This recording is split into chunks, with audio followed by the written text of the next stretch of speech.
हमारे जो प्रभुपाद जी थे, हमारे गुरुजी के गुरुजी, वो गए विदेश और वहां जाके इतना प्रचार किया, सारे अंग्रेजों को भक्त बना दिया और ले आए वृंदावन। 60 वर्ष की अवस्था में गए थे वो वृंदावन। 60 वर्ष तक घर में रहे। 60 वर्ष की अवस्था में घर छोड़ा, और 60 वर्ष तो बुढ़ापा ही है, 60 वर्ष में कोई ठिकाना नहीं रहता। लेकिन 60 वर्ष की अवस्था में विदेश गए, और उस समय जो पानी वाला जहाज होता है ना, तो पानी वाले जहाज से गए थे वो विदेश। और कहते हैं भक्त लोग, और प्रभुपाद जी ने अपनी एक बुक में लिखा है कि जब मैं विदेश जा रहा था समुद्री जहाज में, तो मुझे एक अटैक आया जहाज में, और इतना हृदय में पीड़ा हुई कि मैं मरने ही वाला था। और मुझे ऐसा अनुभव हुआ कि साक्षात राधा रानी तेल लेकर आए और मेरे हृदय में मालिश करे, तब जाके हम पुनः जीवित हुए, नहीं तो उसी दिन हमारी उस जहाज में मृत्यु हो जाती। एक बुक में लिखा है प्रभुपाद जी ने। विदेश गए, और जैसे ही विदेश पहुंचे तो दंग रह गए, यहाँ कैसे हम प्रचार कर पाएंगे, यहाँ तो पूरा माहौल ही बदला हुआ है, सब मांस मदिरा खाने वाले थे, पूरे उदंड थे वहां के लोग, लेकिन फिर भी उन्होंने प्रचार किया। कहते थे प्रभुपाद जी भक्तों को बुला बुला के, कृष्ण नाम का जप करो, जप करो, चांट चांट चांट जप करो भगवान के नाम का।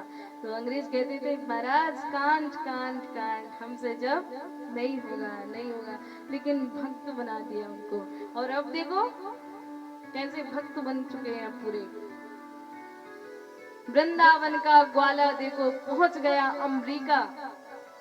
वृंदावन का हमारे कृष्ण कन्हैया विदेश पहुंच गए, वृंदावन का ग्वाला देखो पहुंच गया अमेरिका। हर माथे पर लगा हुआ है हरे कृष्ण का टीका। तो कुछ समय के लिए भक्ति महारानी विदेश भी जाके आई, इस बात को उन्होंने सच किया। आगे भक्ति महारानी ने कहा महाराज हम विदेश चले जाएंगे। नारद जी ने कहा नहीं नहीं, तुम विदेश मत जाओ, हम अभी तुम्हारे दोनों बालकों को ठीक करते हैं। आवाज लगाई ज्ञान बैराग के कान में, अरे ज्ञान उठो, बैराग जागो। लेकिन ज्ञान बैराग ठीक नहीं हुए। फिर क्या किया, जितने भी शास्त्र थे पुराण थे सबको सुनाया नारद जी ने, लेकिन शास्त्र पुराण सुनाने से भी ज्ञान बैराग की मूर्छा दूर नहीं हुई। अंत में गीता सुनाई, तो गीता सुन के कुछ कुछ चेतना ज्ञान बैराग को आई, थोड़ी देर के लिए उठे भी, लेकिन पुनः मूर्छित हो गए। अब जैसे ही गीता सुनने के बाद भी ज्ञान बैराग ठीक नहीं हुए, तो अब नारद जी ने सर पकड़ लिया, बोले अब क्या करें, आखिरी शस्त्र हमारे पास गीता का था, गीता भी सुना दिया, अब भी ठीक नहीं हुए, तो अब ऐसा क्या करें जिससे ज्ञान बैराग्य ठीक होंगे।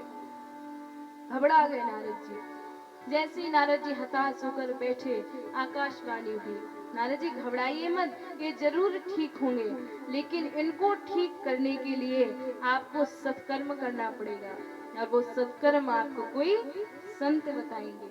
इतना कह के आकाशवाणी गायब।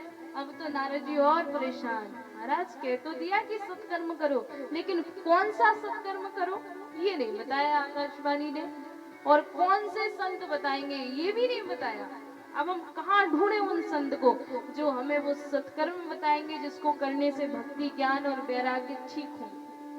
ढूंढने लगे नारद जी, हर एक से पूछते हैं कि महाराज सत्कर्म क्या है, सत्कर्म क्या है, लेकिन किसी ने भी नारद जी को नहीं बताया। कुछ कुछ लोग तो नारद जी को देखकर उन्हें इग्नोर कर देते थे, भाग जाते थे नारद जी को देखकर। अरे जब इतने बड़े ज्ञानी नारद जी को नहीं पता तो हमें क्या पता होगा। तो नारद जी कह रहे हैं, सनकादिकों ने पूछा था ना कि नारद जी क्यों आ रहे हो, कहाँ से आ रहे हो, तो ऐसे ही नारद जी सत्कर्म पूछते पूछते बद्रीनाथ पहुंचे और सनकादिकों से बोले महाराज तो ये सब करके हम यहाँ आए हैं, और अब आप हमें मिले हो, तो आपसे बड़ा संत कौन हो सकता है। अब आप ही हमें बताइए कौन सा सत्कर्म करें जिसको करने से भक्ति महारानी ज्ञान और वैराग्य ठीक हो जाए। सनकादिकों ने कहा नानक जी इतनी सी बात, अरे जो सत्कर्म आप ढूंढ रहे हैं वो सत्कर्म तो आप स्वयं ही जानते हैं। वो सत्कर्म कोई और नहीं भागवत जी है।